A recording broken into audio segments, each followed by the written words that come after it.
Thank you for joining our webinar today on delivering high-value, reliable results at economical price. So today's presenter, again, is Shervin Razulzadeh. He's our technical advisor that comes to us from Crawley, United Kingdom. He's been with us for quite some time. He has more than 15 years in the industry. Shervin is our multidisciplinary, multi-domain expert.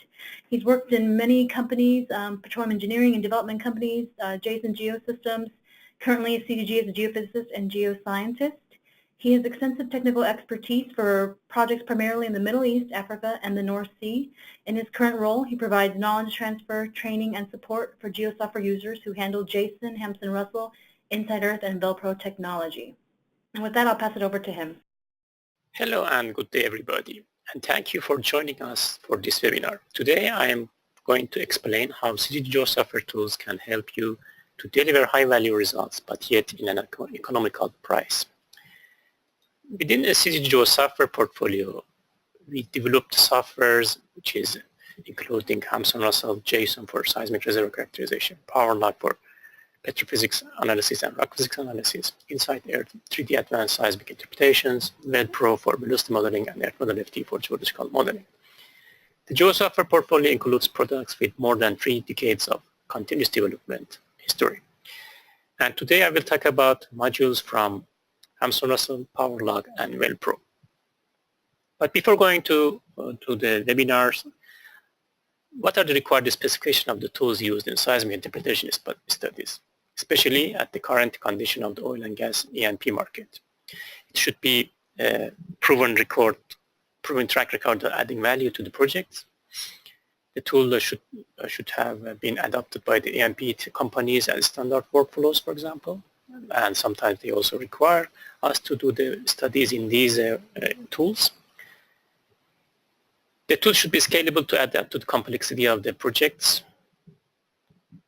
It should be easy to use and intuitive, and continuously has been developed in response to the client's challenges and supported by the technical expert users. And finally, affordable. Setting that context, the outline of that webinar today is how type of these tools can be used in our standard practice in seismic data studies.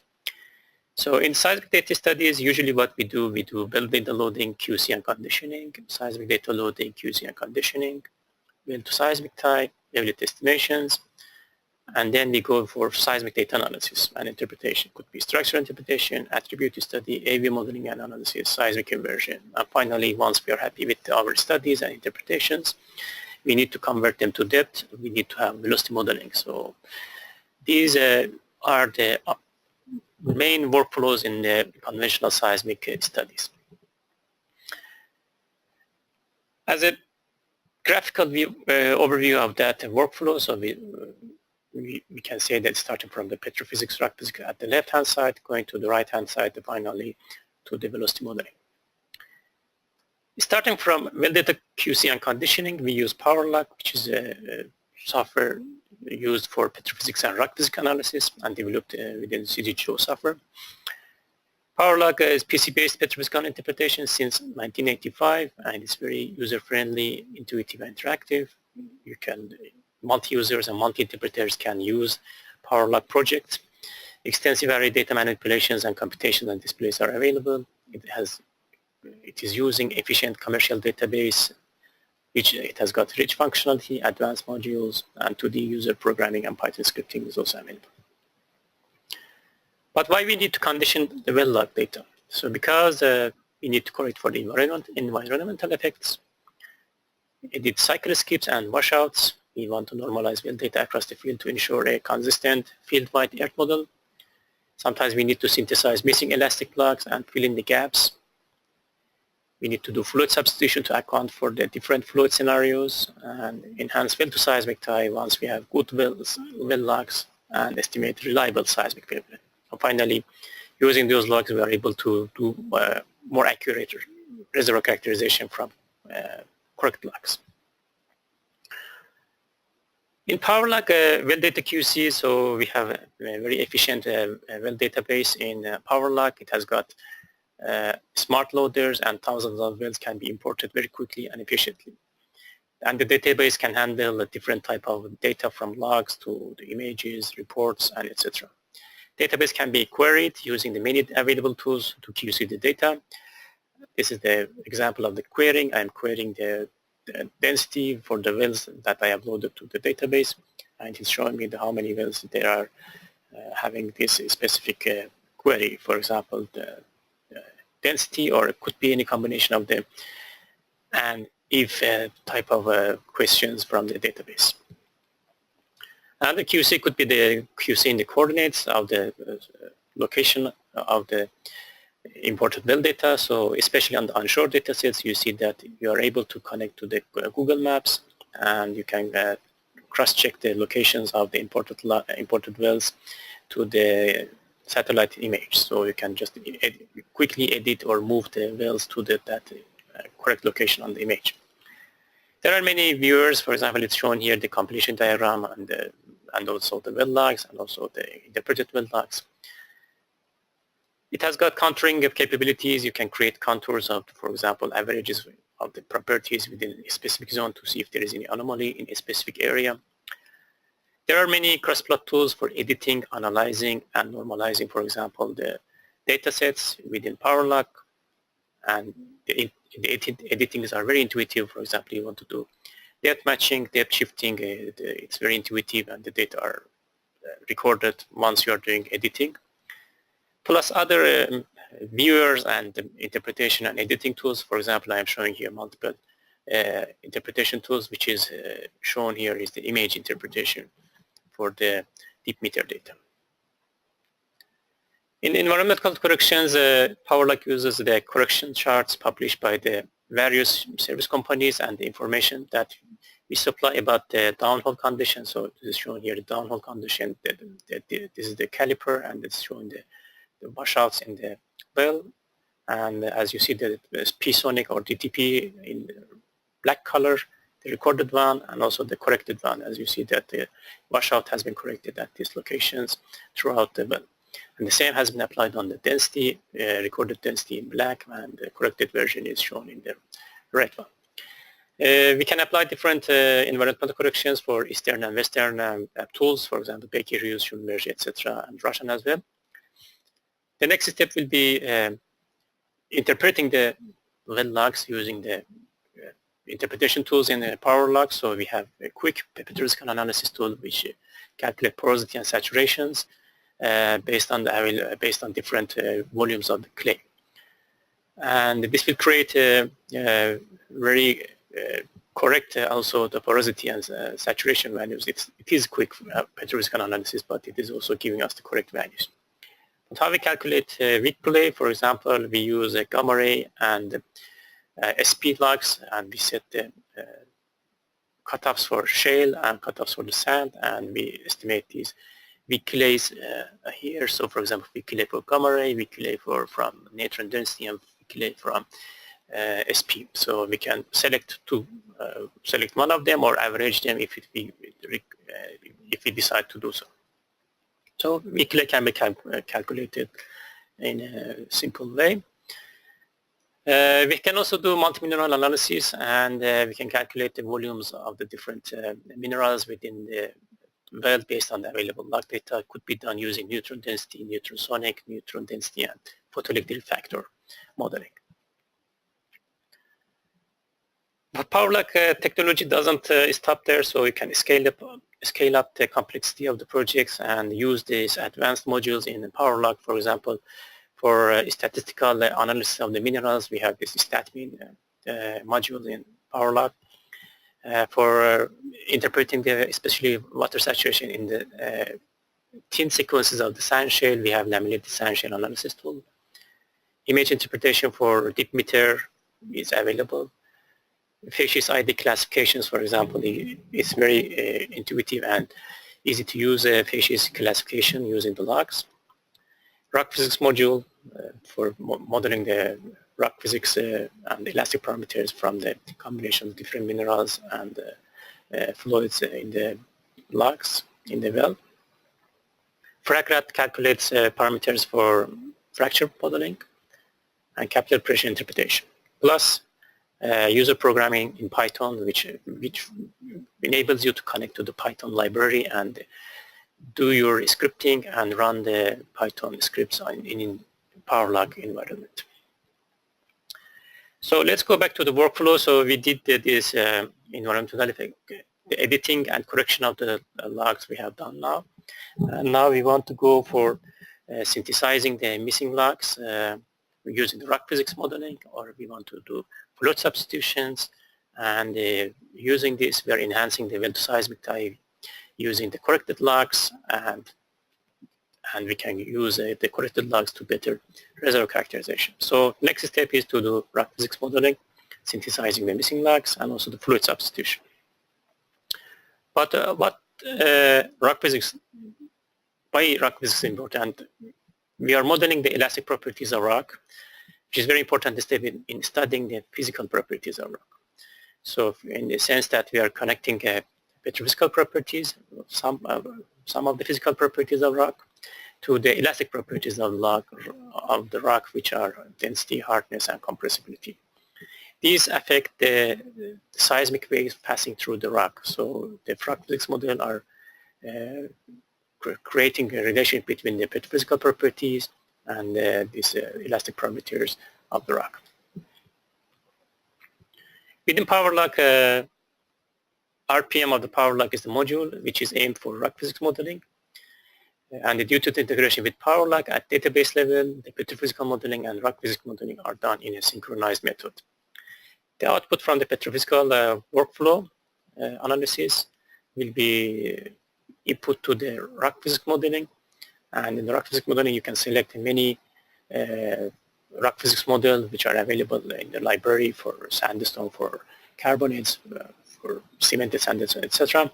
And you can calculate elastic parameters. If you're happy with the elastic parameters, you can accept them, or you can edit the rock physics model, change the parameters, or you can come back to the petrophysical parameter and edit the petrophysical parameter. So it's a synchronized way. You can at the same time edit model parameters for petrophysical analysis and model parameters for rock physics modeling. As example shown here, so we are doing a rock physics modeling to estimate from the existing calculation of the petrophysical parameters for different minerals and their fluids and reservoir conditions. We are going to estimate what will be the VP, VS, and density, or their combination with impedance and S impedance. And we need to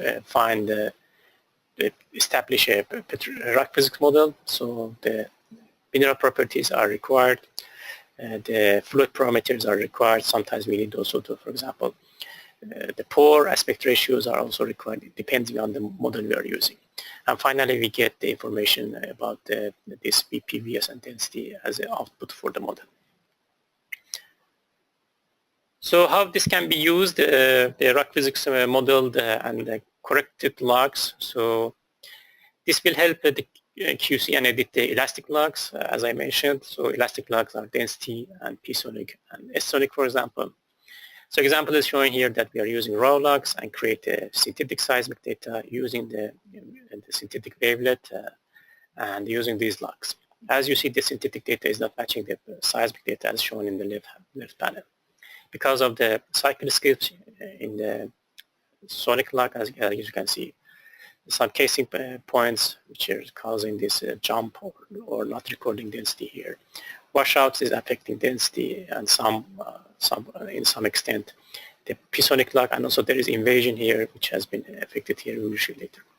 After correcting the logs and filling the gaps and correcting for the washouts and deleting the, editing the cycle skips, you will have this two logs, corrected logs, and the synthetics has been calculated for these logs, and you can see that there is a good match between the seismic and synthetic here. And also the inversion has been accounted for here.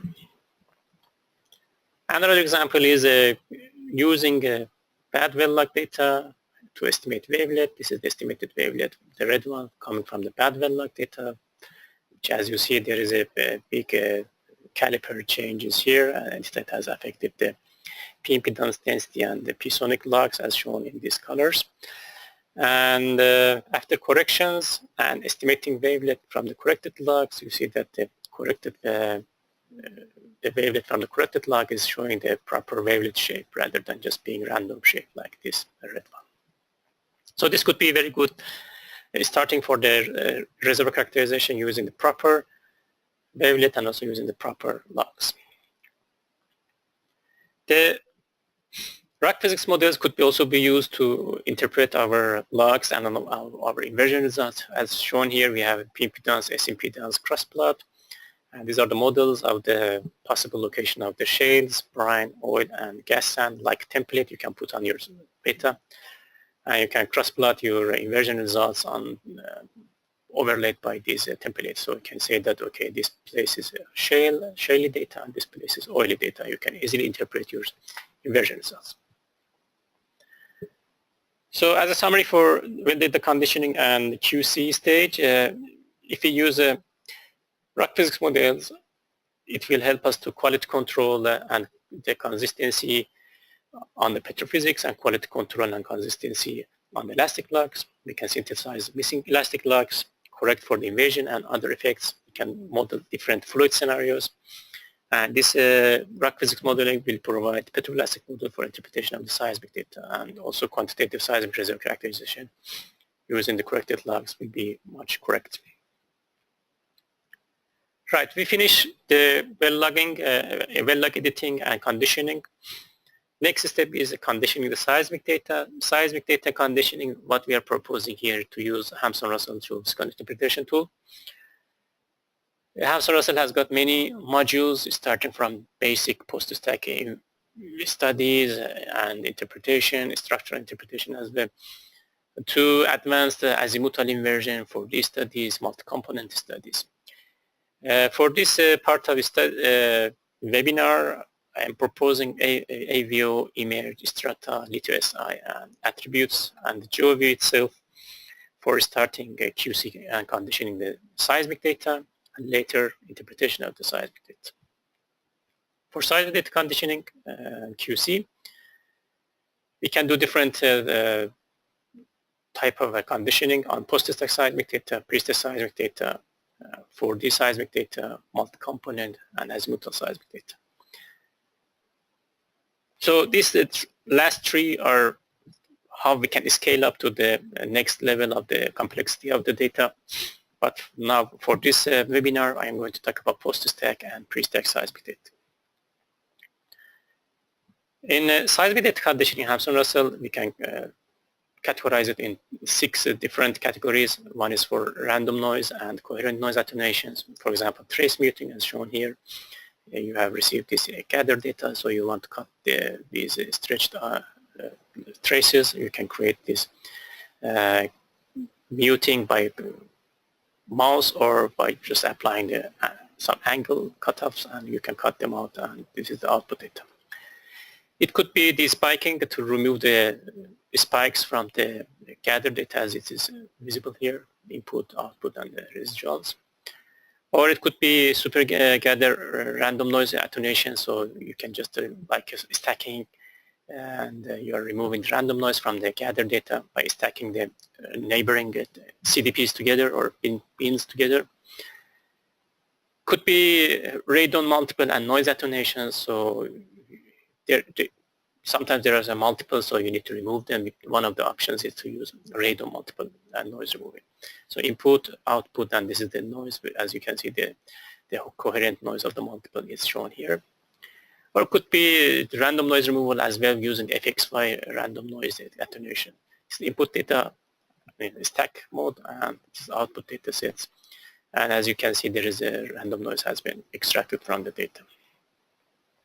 Next category is residual normal move out and gather alignment. The idea is to flatten the time out the gathers to a constant time rather than push up or push on as shown here. So the input gather is like this. So we can use trim statics, which is a correlation-based method to flatten the gathered data. It's easy to use, but it doesn't include any information about the velocity variations. But we can also use residual normal mode and long offset residual normal mode. Especially for long offset residual normal mode, we have option to edit the background velocity used required to flatten this data at the far offsets. Amplitude corrections is another possibility in Hampson-Russell, so we can do AVO offset scaling and amplitude analysis. For AVO offset scaling, so we receive these gathered data sets, and you see that the data is dimming to the far offsets. But based on the synthetic data, we believe that there is no dimming or attenuation in the far offsets. So we can try to match the amplitude variations of the gathered data to the synthetic data, as shown here.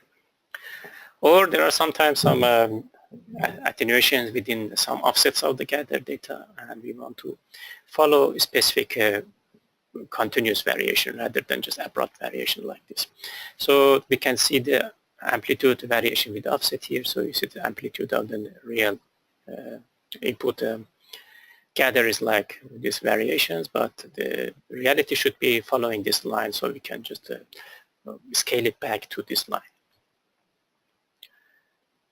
In data conditioning, we have frequency and bandwidth conditioning like deconvolution, bandpass filtering, and spectral balancing and bluing. For example, is shown here is spectral balancing. So the idea is to enhance the higher frequencies of the spectrum, so or just balance it. So in this case, we are just balancing here. We can also do the bluing. Phase distortion, it's done using the Q compensation. You can apply different inverse Qs. For example, 300 and 200 Qs are applied on the input seismic data here. And the trace organization, which is dealing with the angle gathering, angle stacking, CDP stacking, range limited stacking, and corridor stacking. As shown here is the seismic traces offset gather is shown in black, and these angle corridors are shown in color. So we are creating 5-degree angle stack and 6-degree angle stack here. So those steps could be used for conditioning the seismic data. Next step is to estimate wavelet and wave to seismic time. So we have condition well-log data, we have condition seismic data. Next step is to transfer the information from well to seismic by tying the well to the seismic data. For this part, we can use Hampson-Russell's well correlation process. It's shown here. So you create your synthetic data and compare it to the seismic data using the wavelet, and it will automatically calculate the correlation of the synthetic to seismic at the defined range. And it will tell you what is the recommended value to shift the data, for example, in time to be able to match the synthetic to the seismic data. It has a check-shot correction options. It is interactive stretch and squeeze available in these modules. Automatic correlation display, as I mentioned.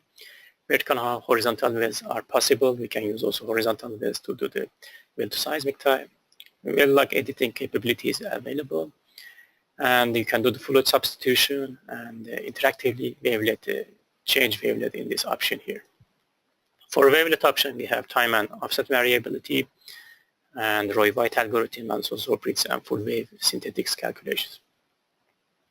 What's the benefit of using this? We can get accurate well tie and wavelet extraction with wide variety of options and better results from inversion, AVO, and multi-trace analysis. And that this value, we can say that fully interactive, robust approach to well tie and wavelet extractions. And you can get more confidence in AVO or inversions. So well is tied to the seismic data, and now we are getting to the next step. We are going to interpret the seismic data. One option is to use seismic attributes. In Hampson-Russell, we have trace-based and volume-based attributes. Trace-based using just single trace, and volume-based is using multiple seismic traces spatially. Different type of attributes are available. For example, bandwidth attribute, curvature attributes, edge enhancement attributes, energy ratio, multi-trace attributes like anisotropic, diffusion filter, edge preserving, and 3D Gaussian, smoothing filter, phase congruency, and single trace attributes like conventional instantaneous attributes, derivatives, filters. And on single trace, we can also have these spectral decompositions using empirical mode decomposition, short time Fourier, and Wavelet transform. Let's go for the explanation a little bit. Bandwidth can be used to QC the processing of the seismic data. What is done is you do the correlation of the traces together, and you find these parameters A0, A1, delta T0, delta T1, and you go to the cross plot of those parameters, and you are expecting that if you are doing some conventional processing and you want to do broadband processing, you are expecting your data amplitudes to move toward this side. So this could be used for QCing the processing as well. Other attributes like curvature, derivative attributes. These attributes will help in interpretation of the lineaments, breaks, and stratigraphic and structural features. As shown here, the curvature, K-mean and K-max, they are highlighting the lineament or lineament in the and the curvature in the structure. Edge enhancement is like a derivative and spatially. So, for example, this one is showing the derivative at x direction. This is time slice. And on the edge enhancement, you see this lineament has been imaged much better than the seismic data is shown here. The other one is energy ratio. Energy ratio will help us to reveal the geological discontinuities such as faults and unconformities, and also an option to scan over dips where the maximum, minimum, mean, or median value of the dip scan can be computed. Going to the alpha 3 mean filter, so you can remove the spiky noises from your seismic data, and you can make it easier for especially structural interpretation of the big structures or big events. Phase congruency, if you decompose this signal to its component using the Fourier transform, you will see that at some phase they are congruent. So that location will be showing especially the breaks at the signal. You see that signal is breaking this one, and you will be able to see the breaks. And it will be used for detect the corners and edges and interpret the seismic data for these features. Spectral decomposition could be used for direct hydrocarbon detection, extract subtle geological features, attenuation measurements, microseismic event detections, and we can map the changes in thickness of the complex strata. There are different methods, traditional methods like a short time Fourier transform and continuous Wavelet transform, and also we have advanced or new methods, which is empirical mode decomposition and basis pursuit. Both of them have different options to be used. And example shown here using the Ensemble empirical mode decomposition on this seismic data set is time slice. And as you see, there is a feature of the channel has been imaged using this EEMD results. So the attributes could be used in different ways, but in HampsonRussell we provide rich functionality to calculate multiple trace-based and volume-based attributes. These attributes could be used to reveal subtle features and variation within seismic data, such as discontinuities, curvatures, frequency contents, and also can reveal fracture corridors and faults, structural and stratigraphic traps, and quantify the reservoir properties. Can be used for data preconditioning such as noise reduction and data QC, for example, the bandwidth one. Could be individual attributes used to provide information about the reservoir to be used in multi-attribute analysis program. So the next step is to use these attributes and integrate them for interpretation. We use Emerge. Emerge is a program that analyzes well log and seismic data at well locations. So you have this the well log at the well locations, and for example, you want to estimate porosity at the reservoir, and you need to have this porosity log, and you estimate or calculate the multiple attributes, so attribute 1, 2, 3. And emerge finds a relationship between the attributes at the well locations and the target log. Target is the, for example, porosity you want to estimate. So, for example, this could be a sort of a relationship you are going to apply on the attributes with these weights. And this relationship will be applied on the attributes on the other places of the far from the wells, and you will get the target value far from the wells. For finding these relationships, we need to train the emerge. So training is finding these weights to be applied. These weights could be applied using the linear regression like this one, or could be applied and using the neural networks. So in image workflow, we input the, for example, attributes. We need to have well logs tie into the seismic data, and we do the training and find a better combination of the attributes. Then we use either multilinear methods and apply regression and predict the target value, for example, porosity, or we can use neural network methods and estimate a nonlinear relation between the attributes and the target. And either we can use it to estimate property, for example, the same as the top one, to estimate porosity, or we can classify the reservoir. So classify into the different classes and their probabilities. Example shown here, we have immersion results, and then we have estimated porosity in using the neural network, or they could be used to classify to the, for example, it was classified to 3 classes here, and class 3 was the best class, and its probability also is shown here. The image could also be used to synthesize or estimate the logs from the existing other logs. So we have the 4 wells here. 2 of them has these black logs. 2 of them doesn't have that black logs. So we are estimating these red logs, which are all of them are P-wave, and in the well which they don't have this black log. So to do so, we are using emerge and find the relationship between the existing logs, for example, resistivity, density, and gamma ray in the well, and apply to the well without the well which doesn't have this P wave. We have also QCs to QC and validate the results using cross plots and other quantitative measures. Example shown here how image could be used to interpret the gas sand here. It was done by Christopher and Ross in 2002.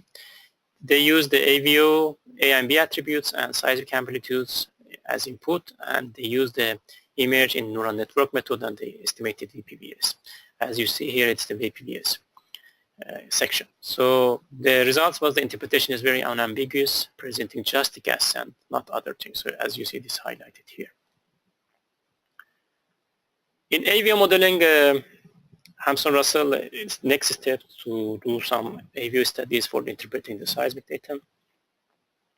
In AVO tools, we have AVO modeling, log modeling, quick AVO modeling, and AVO synthetics. We have AVO analysis, intercept and gradient analysis, cross-plotting, and AVO inversion.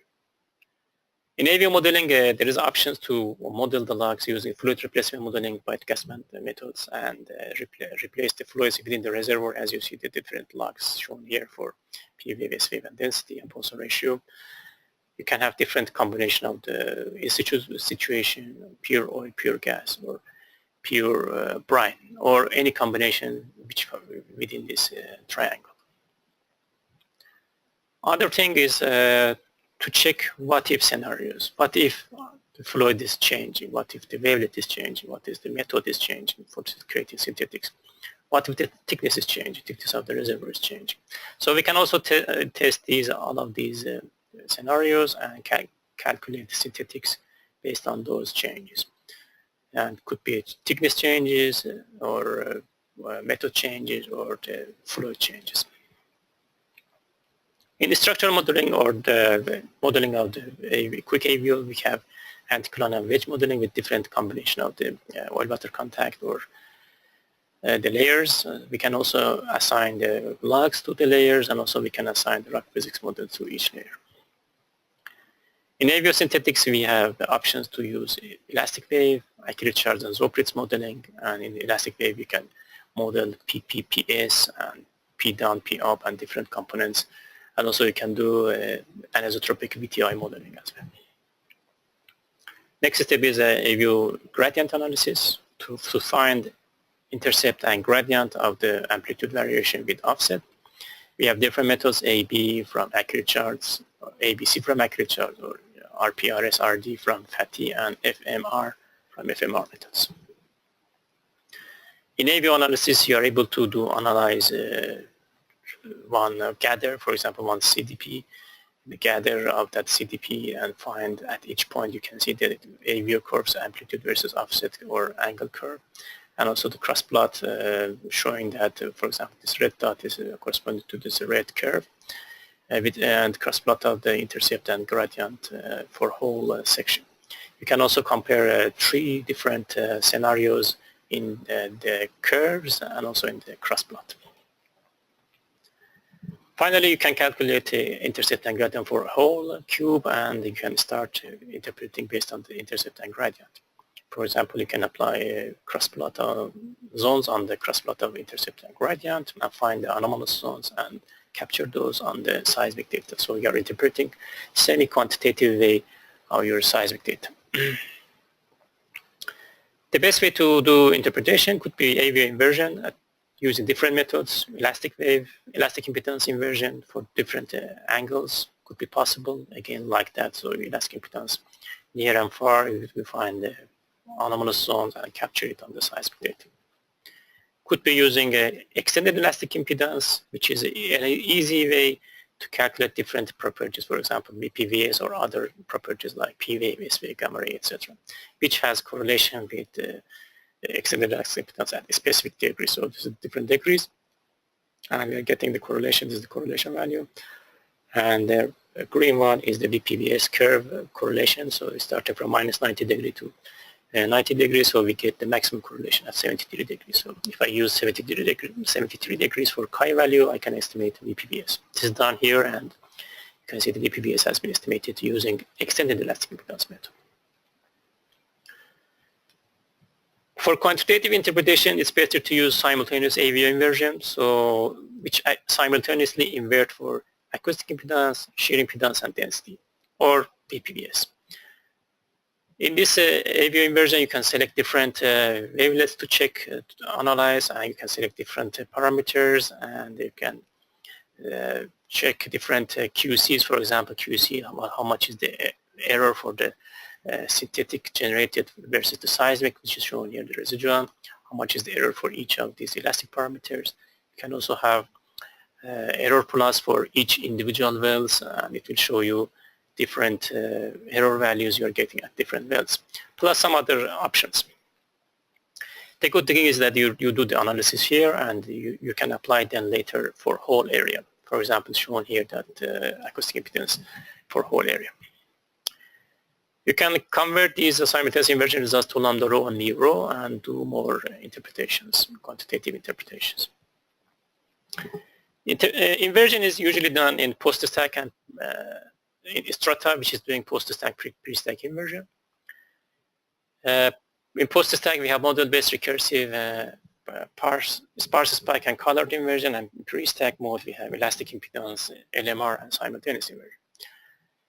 You are not limited to those type of inversion. We have joint PPPS, 4D, stochastic inversion, and azimuthal inversion.